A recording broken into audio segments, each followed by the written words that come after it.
warahmatullahi wabarakatuh. Perkenalkan, nama saya Dilva Mandaulandari dengan NIM A1125201118. Di sini saya akan memaparkan materi saya, yaitu pendidikan seumur hidup dan kerja teoritis pendidikan. Oke, apa itu pendidikan seumur hidup? Pendidikan seumur hidup adalah sistem atau konsep-konsep pendidikan yang menerangkan keseluruhan peristiwa kegiatan belajar mengajar yang berlangsung dalam keseluruhan kehidupan manusia. Pendidikan sepanjang hayat memandang jauh ke depan, berusaha untuk menghasilkan manusia dan masyarakat yang baru, merupakan suatu proyek masyarakat yang sangat besar. Pendidikan sepanjang hayat merupakan asas pendidikan yang cocok bagi orang-orang yang hidup dalam transformasi dan informasi, yaitu masyarakat modern. Manusia harus lebih bisa menyesuaikan dirinya secara terus-menerus dengan situasi yang baru. Pendidikan seumur hidup juga sebuah konsep pendidikan yang menerangkan tentang keseluruhan peristiwa belajar mengajar dalam proses pembinaan kepribadian yang berlangsung secara kontinu dalam keseluruhan hidup manusia. Baik, kita masuk ke poin kedua, faktor pendorong dan karakteristik pendidikan seumur hidup. Faktor pendorongnya antara lain yang pertama, perkembangan ilmu pengetahuan dan teknologi. Kemajuan teknologi menuntut setiap orang untuk terus belajar agar tidak tertinggal. Yang kedua, perubahan sosial dan budaya. Dinamika masyarakat yang semakin kompleks membuat manusia harus beradaptasi melalui pendidikan berkelanjutan. Yang ketiga, kebutuhan ekonomi atau dunia kerja. Dunia kerja selalu berubah. Muncul profesi baru sehingga diperlukan keterampilan baru, reskilling atau upskilling. Yang keempat, peningkatan kualitas hidup. Pendidikan tidak hanya pekerjaan, tetapi juga memperluas wawasan, kesehatan, serta kebahagiaan pribadi. Yang kelima, globalisasi dan persaingan internasional. Membuka peluang sekaligus tantangan sehingga pendidikan seumur hidup menjadi bekal agar mampu bersaing secara global. Dan yang keenam atau yang terakhir, kesadaran individual. Banyak orang yang menyadari bahwa belajar tidak terbatas di sekolah formal, tetapi dapat dilakukan kapanpun dan dimanapun kita berada. Kemudian karakteristik pendidikan seumur hidup. Yang pertama, berlaku sepanjang hayat. Pendidikan tidak berhenti setelah lulus sekolah, tetapi berlangsung sejak lahir hingga akhir hayat. Yang kedua, fleksibel dan terbuka.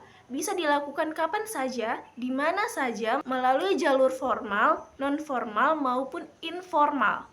Yang ketiga, berorientasi pada kebutuhan individual. Tujuannya menyesuaikan dengan kebutuhan, minat, serta potensi setiap orang. Yang keempat, mencakup semua aspek kehidupan. Tidak hanya soal akademik, tetapi juga keterampilan hidup, sosial, budaya, spiritual, dan profesional. Yang kelima, tidak pada lembaga pendidikan formal, bisa diperoleh melalui kursus, pelatihan kerja, pengalaman hidup, komunitas, bahkan media digital. Yang keenam, menekankan peningkatan kualitas hidup. Tujuannya bukan hanya untuk pekerjaan, tetapi juga untuk membentuk manusia berdaya, berbudaya, dan bahagia. Poin ketiga, tujuan dan strategi pendidikan seumur hidup. Ada dua tujuan pendidikan seumur hidup. Yang pertama, mengembangkan potensi kepribadian manusia sesuai dengan kodrat dan hakikatnya, yakni seluruh aspek pembawaannya seoptimal mungkin, sehingga secara potensial keseluruhan potensi manusia diisi kebutuhannya agar berkembang secara wajar. Yang kedua, mengingat proses pertumbuhan dan perkembangan kepribadian manusia bersifat hidup dan dinamis.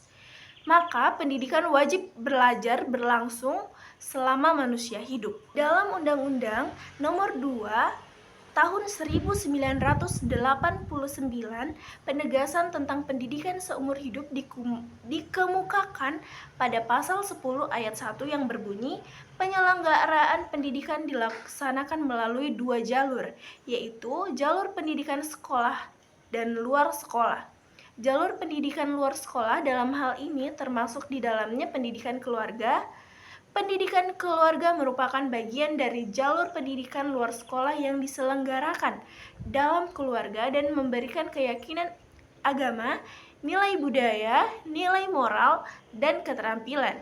Dasar pendidikan seumur hidup bertitik tolak atas keyakinan bahwa proses pendidikan dapat berlangsung selama manusia hidup, baik di dalam maupun di luar sekolah. Kesimpulan dari materi saya adalah pendidikan seumur hidup adalah sebuah sistem konsep-konsep pendidikan yang menerangkan keseluruhan peristiwa-peristiwa kegiatan belajar mengajar yang berlangsung dalam keseluruhan kehidupan manusia. Dalam hubungannya dengan belajar sepanjang hayat, akan dikemukakan tugas-tugas perkembangan masa dewasa awal, masa tengah baya, dan orang tua, untuk memberikan pengalaman belajar yang sesuai dalam kerangka belajar sepanjang hayat. Ada 2 tujuan pendidikan manusia seutuhnya dan seumur hidup, yaitu mengembangkan potensi kepribadian manusia sesuai dengan kodrat dan hakikatnya, dan dengan mengingat proses pertumbuhan dan perkembangan kepribadian manusia bersifat hidup dan dinamis, maka pendidikan wajib belajar berlangsung selama manusia hidup. Fungsi kerangka kerja teoritis pendidikan yaitu menyediakan sudut pandang, membimbing penelitian, memfasilitasi pemahaman, mengatasi kesenjangan pengetahuan, dan meningkatkan praktik. Baik, mungkin itu saja pemaparan materi dari saya dalam video ini. Lebih dan kurangnya saya mohon maaf. Wassalamualaikum warahmatullahi wabarakatuh.